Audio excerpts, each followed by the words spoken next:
ఇక్కడ భోజనం పెట్టబడుతుందమ్మా. ఆ భోజనం కూడా మీరు కంగారు పడద్దు, అది ఒక ప్రసాదం లాగా స్వీకరించి తీసుకోండి. కొత్త వీడియోలు ఫోటోలు తీస్తున్నారు కదా అని కొంతమంది కంగారు పడతారు. వీడియోలు ఫోటోలు తీసేది మిగతా డాక్టర్లకి ఇన్స్పైరింగ్గా ఉండి వాళ్ళ దగ్గరికి వచ్చిన డాక్టర్ల పేషెంట్లకు కూడా భోజనం పెట్టుకోవడానికి ఇన్స్పైరింగ్ చేయడానికి తీస్తున్నాం.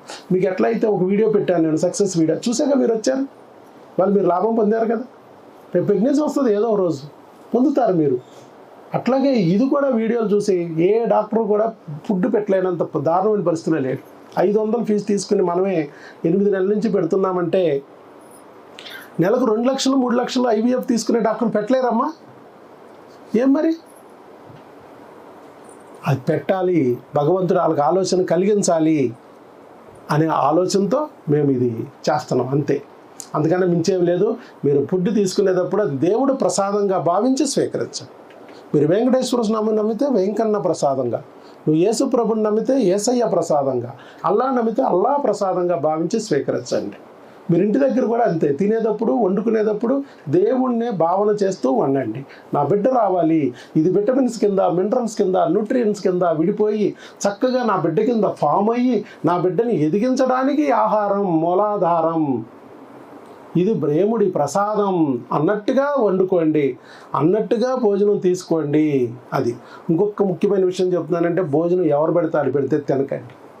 మీ అమ్మ పెడితే తినండి. నా బిడ్డ బాగుండాలి, అభివృద్ధి పదంలోకి రావాలి, సుఖంగా సంతోషంగా ఉండాలని అమ్మ వండుతూ ఉంటుంది, అమ్మ పెడుతూ ఉంటుంది. అందుకే అమ్మ శక్తికి అంత ఆహారం, ఆ ఆహారానికి అంత శక్తి వస్తుంది. అలాగే మీ ఆవిడ పెట్టినా, మీ భర్త పెట్టినా, వీళ్ళందరూ మీ వెల్ విషర్స్, నీ స్నేహితులు, నీకు బాగా ఇష్టమైన వ్యక్తులు, నీ మేలు కోరేవాళ్ళు, వాళ్ళ చేతుల మీద తినండి. లేదా పూజారి గారి చేతుల మీద, పాస్టర్ గారి చేతుల మీదుగా, ఇమాము గారి చేతుల మీద, దేవుడు దగ్గరగా ఉంటాయి. నీ ఇంట్లో తింటే పులిహారమ్మ, పూజారి గారి చేతుల మీద తీసుకుంటే ప్రసాదం. నువ్వు రోడ్డు మీద ద్రాక్షరసం తాగితే ఒట్టి ద్రాక్షరసమే, అదే పాస్టర్ గారి చేతి మీద తీసుకుంటే బ్రెడ్ ద్రాక్షరసం ప్రసాదం. ముస్లింలు హలాల్ చేస్తారు. అన్నీ దేవుడితో లింక్ అయి ఉంటుంది ఆహారం. సో భగవన్ నామంలోనే మీరు అది తినండి. నేను ఎందుకు పెడుతున్నాను, నేను పెట్టిన ఆహారం ఎందుకు తినమంటున్నానంటే 16,300 మందికి ప్రెగ్నెన్సీ ఇప్పించాడు భగవంతుడు ఈ చేతి ద్వారా. అంటే భగవంతుడు నేను సెలెక్ట్ చేసుకున్నాడా లేదా, అంటే నేను దేవుడు దగ్గరగా ఉన్నానా లేదా, అందుకే చెప్తున్నాను.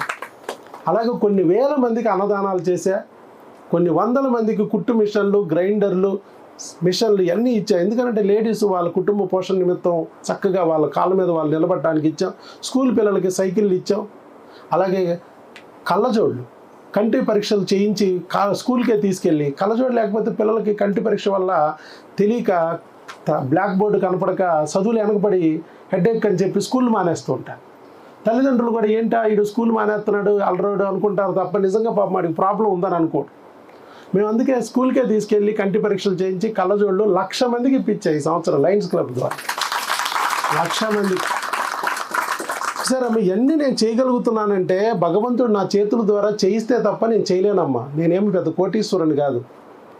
ఒక పూరి గుడిసే, మట్టి గోడలు, మా అమ్మకి చదువు లేదు, మా నాన్నకి చదువు లేదు, మా ఊరు బస్సు కూడా లేదు, ఈ డయాస్ అంతా కూడా మా ఇల్లు ఉండదు, పూరి గుడిసే. అలాంటి స్థాయి నుంచి ఇక్కడ వరకు తీసుకొచ్చాడంటే భగవంతుడు నన్ను తీసుకోపోతే రాగలుగుతానా? బురద గుంటలో కలువు పువ్వు లాంటి నన్ను తీసుకుని ఆ సంతాన లక్ష్మి, అష్టలక్ష్మి ఒళ్ళో పెట్టుకుంది కాబట్టే ఈరోజు నేను మీకు ఈ మాట చెప్పగలుగుతున్నాను. పైగా ఆ మాట చెప్పించడానికి ఎక్కడి నుంచో భగవంతుడు మళ్ళీ నా దగ్గరికి మిమ్మల్ని తీసుకొచ్చాడు. నాకు పిఆర్ఓ లేరు, భగవంతుడే నా పిఆర్ఓగా మారి నాకు హెల్ప్ చేస్తున్నాడు. అంటే ఎంత ప్రేమించాడయ్యా నన్ను, ఎంతగా ఈ స్థాయి తీసుకొచ్చాడు అంటే భగవంతుడికి దగ్గరగా నేను ఉన్నాను కాబట్టి.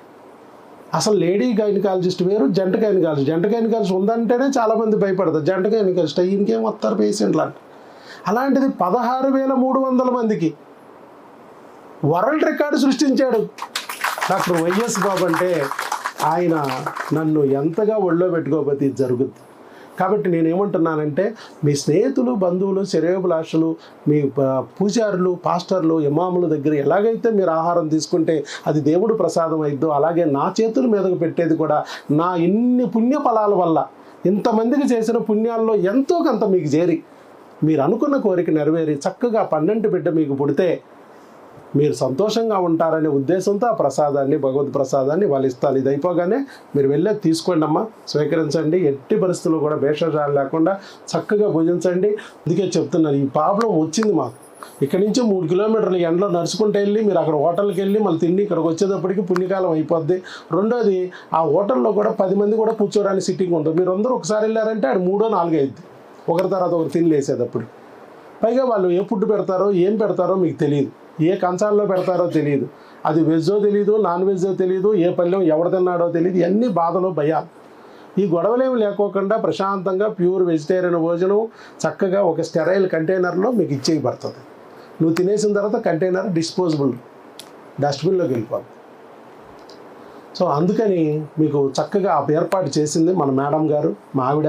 ఒక అమ్మ మనసుతో ఆలోచించి వీళ్ళు మా భర్తని ఇంత దూరం నుంచి నమ్మి వస్తున్నారు, తినక వస్తున్నారు, వాళ్ళు డాక్టర్ గారు మిస్ అవుతారని తినకోకుండా వెళ్ళిపోతారు, హోటల్లో ఏది పడితే తిని ఆరోగ్యం పాడు చేసుకుంటారేమోనని మనమే తీసుకొచ్చి పెడితే బాగుంటుందని చెప్పి మేడం అలా ప్లాన్ చేసి భోజనం ఏర్పాటు చేయించారు. దానికి సో అక్కడ చక్కగా కూర్చొని తినాలని మా కోరిక. అలా కాకుండా కూర్చోబెట్టి భోజనం పెట్టే కార్యక్రమం ఉంటుంది.